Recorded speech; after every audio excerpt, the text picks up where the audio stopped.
Hey guys, welcome back to The Readers. I hope you are having an amazing day. Let's get right into the stories. The first one is an entitled People Story. Some background first. I own a ranch that has been in my family for 4 generations. We are talking about 500 acres of prime land that my great-grandfather bought back in the 1920s when this whole area was nothing but farmland and cattle ranches. The property has everything you would expect from a working ranch. There are old barns, equipment storage areas, a main house that we renovated over the years, and miles of fencing that mark our boundaries. About 3 years ago, a development company bought the land adjacent to our eastern border and started building what they called a high-end gated community. I am talking about those massive houses that start at $500,000, complete with a fancy entrance gate and manicured landscaping everywhere. The whole project was marketed as some kind of luxury retreat where city folks could come live in the countryside while still having all their modern amenities.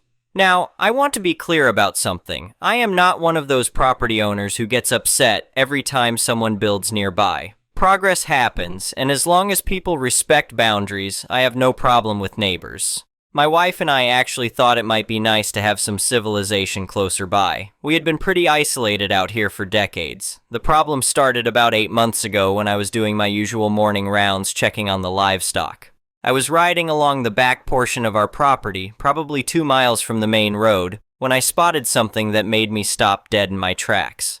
There was a group of about 6 people walking around with cameras and hiking gear, clearly treating the area like some kind of public park. I rode over and politely introduced myself, explaining that they were on private property and asking if they were lost. That is when one of them, a middle-aged woman in expensive hiking boots, pulled out her phone and showed me something that made my blood run cold. It was a digital map labeled as the official community amenities guide for the gated development. Right there on the screen was my back 500 acres, clearly marked as Phase 2 Community Nature Preserve and Private Trail System. The woman explained that they had just moved into the development and were exploring the amenities they had paid extra fees to access. She was actually very nice about the whole thing and seemed genuinely confused when I explained that the land was privately owned. She showed me how the HOA had given all residents access to this digital map through their community app, and it definitely showed my property as part of their planned recreational areas. I stayed calm and explained the situation, and the group left without any drama. But I was shaken. How could an HOA be advertising my private land as their community amenity? I figured there had to be some kind of mistake, maybe an error in their mapping software or a misunderstanding about where the development boundaries actually were. That assumption lasted about 2 weeks. I was in town getting supplies when I ran into my neighbor who lived on the other side of the development. He mentioned that he had been getting complaints from the new residents about our ranch operations being visible from their backyards. Apparently, some of them were upset about the noise from our equipment and the sight of our old barns and storage areas. He said it like he was trying to be helpful, suggesting maybe we could work something out to make everyone happy. This confused me because our nearest barn was easily 300 yards from their property line, and we had never received any formal complaints. But it got me thinking about that map I had seen, so I decided to do some investigating. I drove over to the development sales office, which was still open even though most of the houses had been sold. I introduced myself to the sales agent as someone interested in learning about the community amenities. She was more than happy to show me all their marketing materials. That is when I saw the full scope of what they were doing. They had professional brochures showing aerial photos of the development with my property clearly included in their planned community areas. There were artist renderings of hiking trails, picnic areas, and even a proposed community garden, all located on land that I owned and had never agreed to sell or lease. The sales agent explained that Phase 2 of the development would include these expanded recreational areas, and current residents had already been paying monthly fees to maintain and develop these future amenities. She said the HOA was working on finalizing the land acquisition and that residents could expect full access within the next year. I asked her directly who owned the land that was marked as Phase 2, and she said the HOA was handling all those details. She seemed to think it was already a done deal. I left that meeting with a very bad feeling. It was becoming clear that this was not some innocent mapping error. The HOA was actively promoting my private property as their future community amenity and collecting fees from residents based on that promise. About a week later, things escalated significantly. I was working in the barn when my wife came running out with a piece of paper that someone had just delivered to our front door. It was an official-looking document on HOA letterhead titled Formal Notice of Maintenance Access and Aesthetic Compliance Requirements. I am going to paraphrase the content because the legal language was pretty dense, but the basic message was this. The HOA claimed that because our property was adjacent to their common interest development, certain portions of our land fell under their aesthetic guidelines and maintenance jurisdiction. They were demanding that we remove what they called unsightly agricultural structures and equipment that were ruining the view for their residents. The notice specifically mentioned our old dairy barn, which had been on the property since the 1940s, and several pieces of farming equipment that we stored in the back areas. They wanted everything removed within 30 days, or they would begin issuing fines and liens against our property. The document also included a map showing which portions of our property they claimed jurisdiction over. It was essentially the same area that had been marked as their Phase 2 development in the marketing materials. Now, I should mention that I am not a hothead. My family has been dealing with land issues and property rights for 4 generations, so I understand how these things work. I knew immediately that this notice was complete nonsense from a legal standpoint, but I also knew that I needed to handle the situation carefully. My first step was to contact our family attorney, who had been handling ranch business for decades. He took one look at the HOA notice and started laughing. He explained that HOAs have absolutely no jurisdiction over private property that is not part of their development, regardless of how close it might be. The whole thing was legally meaningless. But he also warned me that HOAs can be persistent and expensive to deal with even when they are completely wrong. He suggested that I document everything carefully and try to resolve the issue through direct communication before it turned into a legal battle. So I decided to attend their next HOA board meeting. The meetings were technically open to the public, and I figured I could clear up the misunderstanding by explaining the situation directly to the board members and any residents who were present. The meeting was held in the community clubhouse, which was actually pretty impressive. About 20 residents showed up, along with 5 board members sitting at a fancy conference table. The president was exactly what you would expect from a high-end development HOA. He was a guy in his 50s wearing an expensive suit who introduced himself as someone who had previously worked in commercial real estate development in the city. When they opened the floor for public comments, I stood up and politely introduced myself as the owner of the adjacent ranch property. I explained that there seemed to be some confusion about land boundaries and that my family property was being incorrectly represented as part of their community amenities. The president listened to my whole explanation with this condescending smile on his face. When I finished, he stood up and addressed the room like he was giving a presentation to investors. He started by thanking me for my concern, but explained that the HOA had done extensive research on the property boundaries and development rights in the area.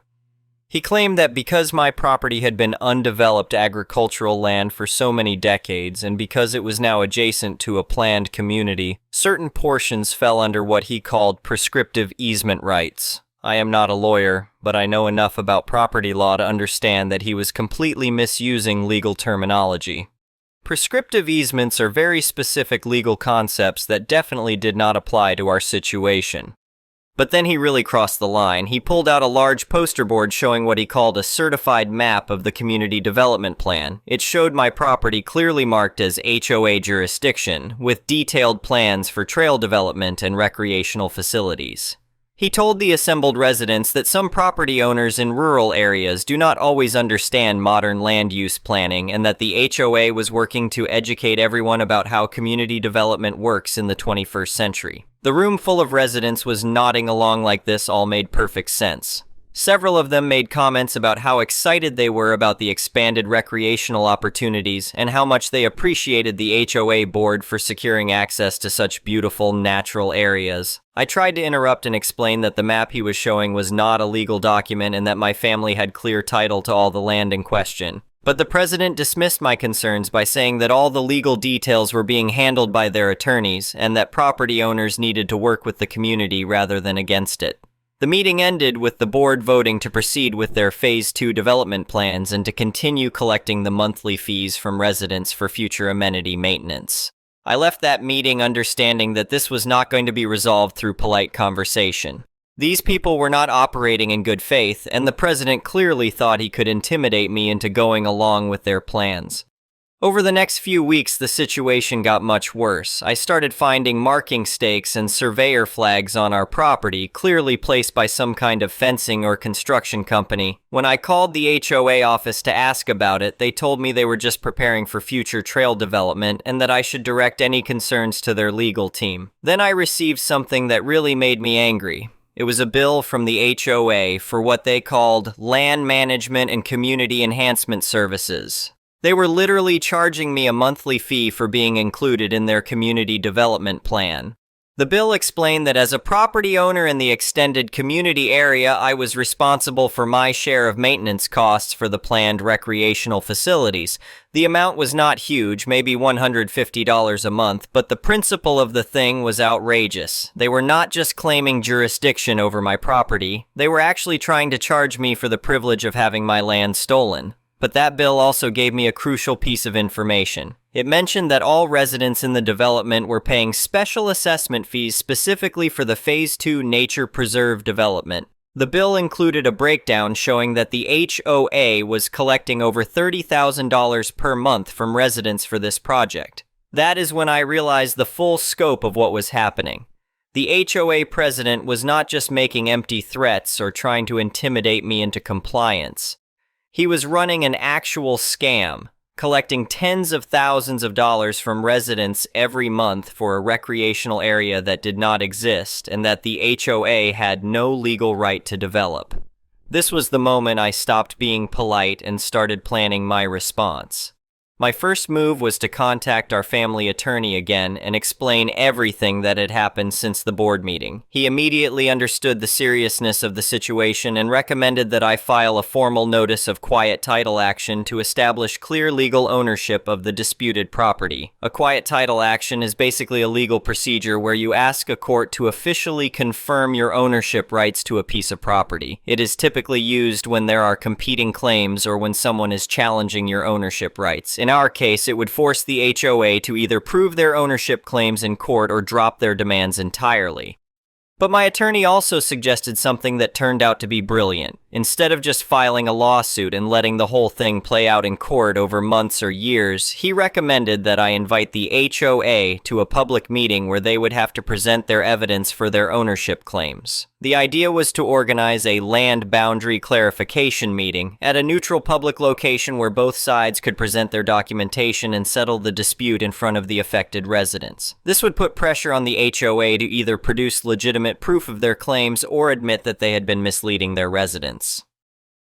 I love this approach because it would expose the scam in the most public way possible while also giving the HOA a chance to back down gracefully if they wanted to avoid a legal battle. So I sent a certified letter to the HOA board and to every resident in the development, inviting them to attend a community meeting at the county courthouse where we would resolve the property boundary questions once and for all. The letter explained that I would be bringing certified copies of all my property deeds, original survey documents, and a licensed surveyor to present the official boundaries of my ranch. I invited the HOA to bring their corresponding documentation to support their claims of jurisdiction over my property. I also mentioned that anyone who had been paying special assessment fees for the Phase 2 development might want to attend to understand exactly what they had been paying for. The response was immediate and dramatic. Within 2 days, I received a call from the HOA president demanding that I cancel the meeting and threatening legal action if I continued to interfere with their community development plans. He claimed that I was harassing residents and spreading misinformation about legitimate HOA business. He said their attorneys had reviewed all the property rights issues and that I was going to embarrass myself by challenging their legal position in public, but I could hear something in his voice that had not been there during the board meeting. He sounded worried, maybe even panicked. That told me that my instinct about this being a scam was probably correct. I told him that the meeting was scheduled and that anyone who had legitimate property documents was welcome to present them. I said I was looking forward to seeing the official deeds and title insurance that supported their claims to my family land. The meeting was set for a Saturday morning at the county courthouse public meeting room. I spent the week before gathering every piece of documentation related to our property ownership going back to the original land patent from the 1920s. My attorney helped me organize everything in chronological order, starting with the original purchase documents when my great-grandfather bought the land from the federal government. We had surveys from 1923, 1967, 1985, and 2019 that all showed consistent boundaries. We had clear title documents for every transfer of ownership within my family. We had tax records going back decades showing continuous payment of property taxes on the full 500 acres. Most importantly, we had the original metes and bounds description from the deed that specified exact geographic coordinates and physical landmarks that defined our property boundaries. This kind of documentation is basically impossible to dispute because it is based on precise surveying measurements that are filed with the county. I also hired a current licensed surveyor to verify our boundaries using modern GPS equipment and to prepare a presentation showing exactly where our property lines fell in relation to the development.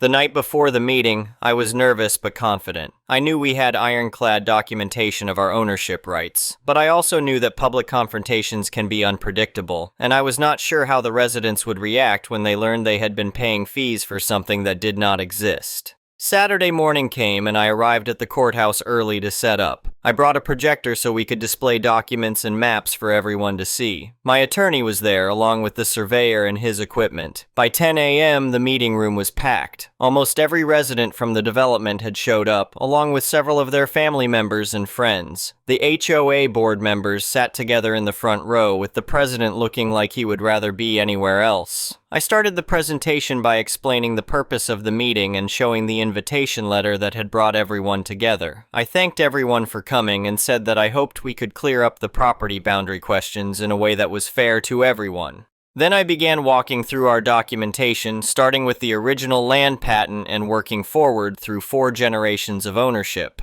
I projected each document onto the wall so everyone could see the official seals, signatures, and legal descriptions. The surveyor explained how property boundaries are established and maintained, showing the GPS coordinates and physical landmarks that defined our ranch boundaries. He had prepared a large-scale map showing our property in relation to the development, with all the boundary lines clearly marked. The presentation took about 30 minutes, and by the end it was obvious to everyone in the room that my family had clear, undisputed ownership of the full 500 acres that the HOA had been claiming. Then I invited the HOA president to present his documentation supporting their claims.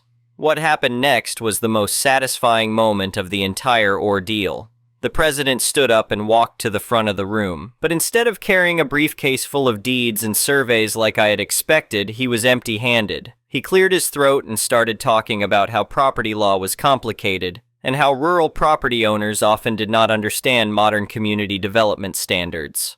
I interrupted him politely and asked him to show everyone the actual deed or title insurance that gave the HOA ownership rights to my family property.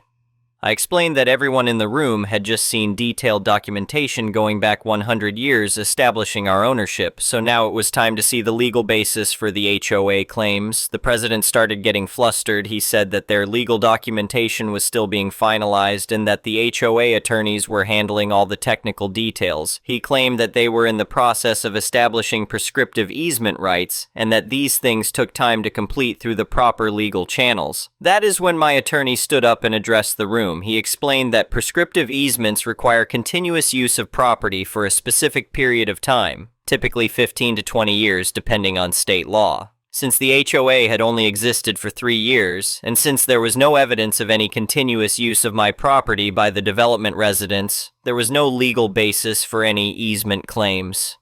He also pointed out that for the HOA to have legitimate ownership rights to any portion of my property, they would need to show either a purchase deed, a lease agreement, or some other transfer of ownership rights from my family to their organization. Without documentation of an actual legal transaction, they had no more right to my land than any random person walking down the street. The room was getting tense. Several residents started asking the president direct questions about the legal status of the Phase 2 development that they had been paying fees to support. One woman stood up and said she had been paying an extra $200 per month for almost 2 years specifically for the nature preserve amenities.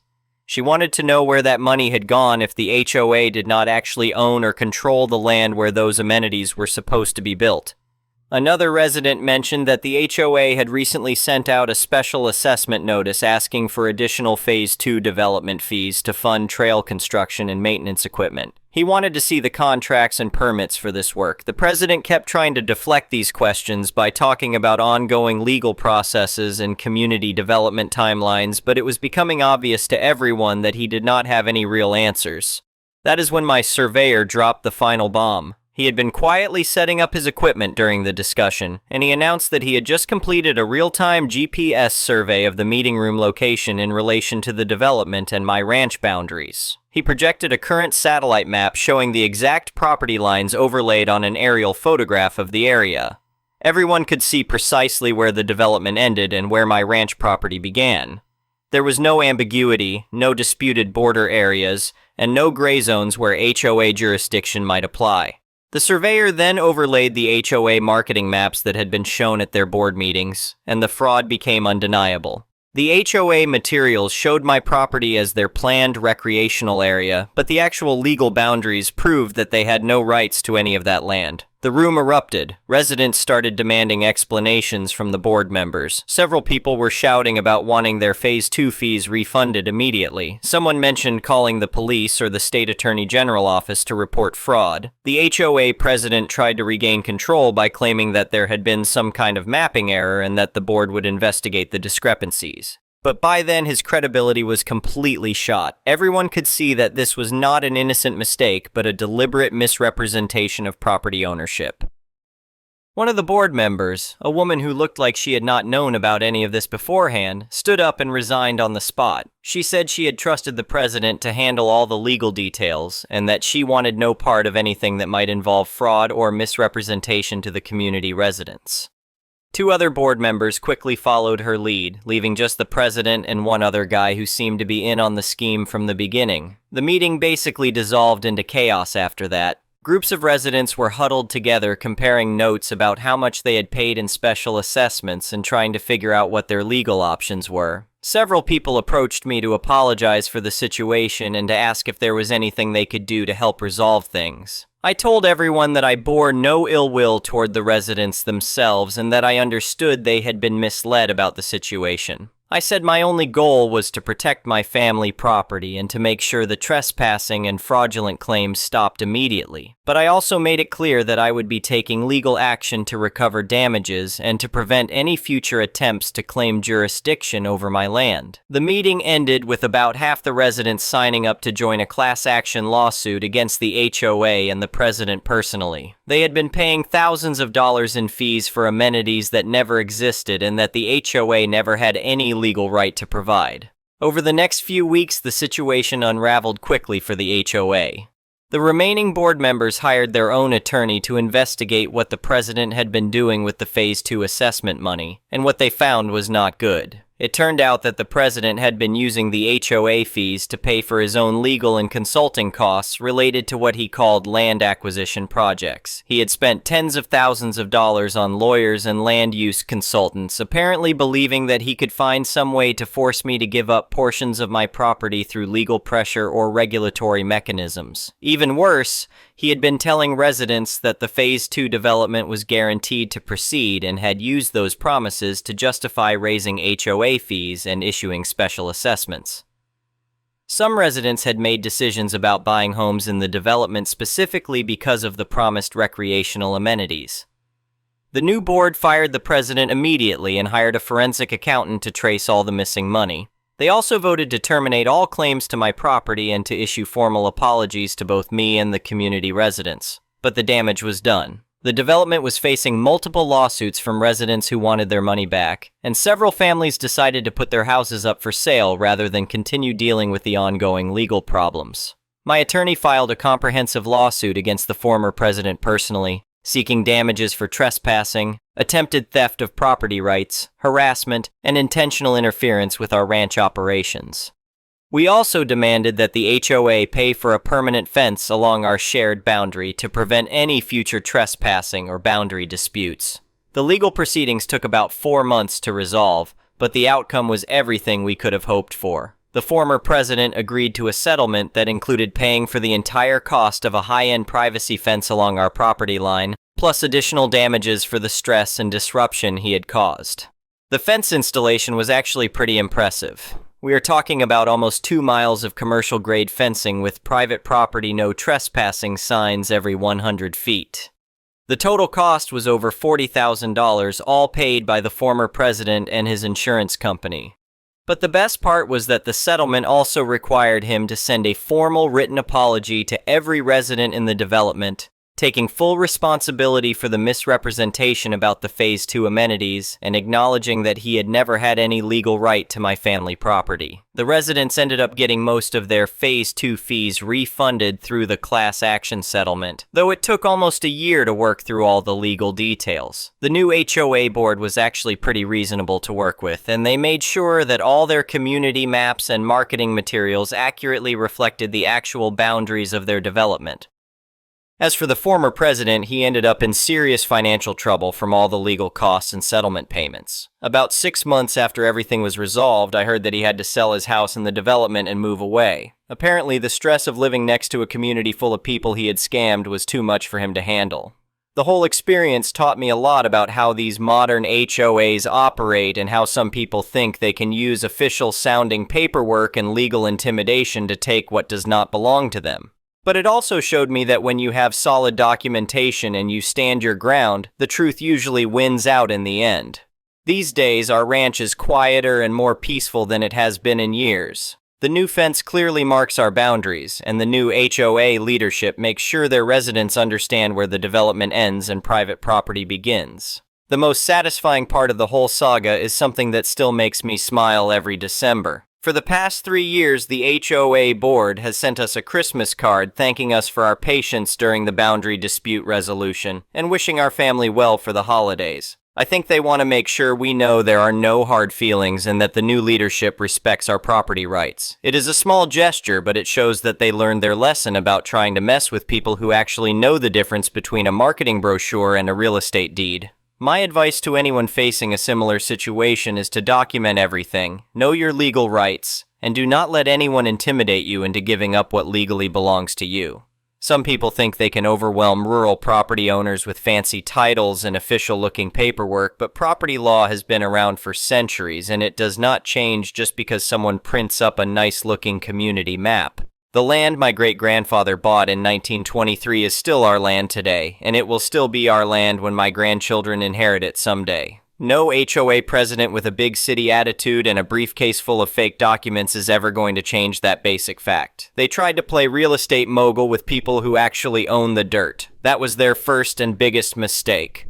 The next one is a malicious compliance story. I work as on-site IT for a company, mostly user-end hardware and networking sort of things. Lots of user error or turn it on and off sort of calls. Can be mind-numbing at times, but I do enjoy it. The bane of my existence and virtually every other IT person's existence I've ever known is printers, which of course I get a call for one of our offices at the end of campus. I bundle up, grab my tools and supplies, and walk over. Get there and get the normal, everything is terrible and we need this printer. For the literally only 3 out of the normally 12 people are in the office today due to the cold. And this particular department has multiple printers in the area, like 2 more than the total employees in office today. But I do my level A+ bestest to get it fixed. Clean the printer, change the rollers, check settings, all the stuff that usually works. But today on this damn thing, it sure doesn't. Keeps crimpling up the paper and jamming, so I tell the lady that called it in, I am going to have to replace it. The normal doom and gloom follows and I schlep my arse back out to our shop to get another printer. I get the replacement ready, set it up, get it set to DHCP, make sure the damn thing works, etc., etc. But when I got back to the location, I see that the Ethernet cable had fallen behind a heavy filing cabinet. And of course the damned wall plate it's plugged into is right in the middle of this like 6-foot long heavy cabinet. Not enough room to reach it on either end, and too heavy for me to tip even if I had someone else available to grab the cable. I let the user know and she absolutely freaks out. Apparently this printer that went down was the only one use, also happens to be the closest to her by about 3 feet, and we, IT, just have to get it up and running now. Which, considering there is nothing special about the one that was broken and I had the exact same mode to replace it with, I doubt. I apologize, but let her know that I can't reach it or safely move the cabinet. I can set up her computer to print to the other printer, and tomorrow I will bring in a tool I have, reach the cable, get it hooked up, and it will be ready for her on Monday, no problem. She counters with a, well then, who do I call to move the cabinet today? I let her know. Well, that would be property management, but their turnaround time, unless it's an actual emergency, tends to be 24 hours, and they are only on call on the weekends, i.e. they are off tomorrow and won't move the cabinet until Monday at the earliest. She subsequently insists we call them. Now for the malicious compliance. So I call PM on my mobile, put it on speaker, catch one of the guys before he gets ready to leave for the day, and he subsequently tells both of us, yeah, earliest we will get to it is 2 a day. Gotta be at least 2 of us. No Pants can't help. He's in IT and not PM. Let me get the ticket entered in. Pause for keyboard clicking and random sounds of blue-collar cussing. Okay, yeah, we will be over Tuesday before noon unless something comes up. No Pants, can I just plug that thing in? I stifle a chuckle, knowing that PM guy is more than capable of plugging in an Ethernet cable. Yeah, unless you really want IT. There we can have a tech come over. Might have to check the schedule. I am off Mondays and Tuesdays. Who will be here, so might have to push it back into Wednesday. This whole time, the user has the stunned look of someone that got smacked upside the head and is still recalibrating. PM guy says, nope, we are fine. Tuesday before noon unless an emergency pops up. And he hangs up. I tell the user, well, that will work for us in IT. I will get this old printer removed. Thank you for your patience. Once PM confirms that everything is done, we will have a tech come by and make sure the printer is still working and is networked properly.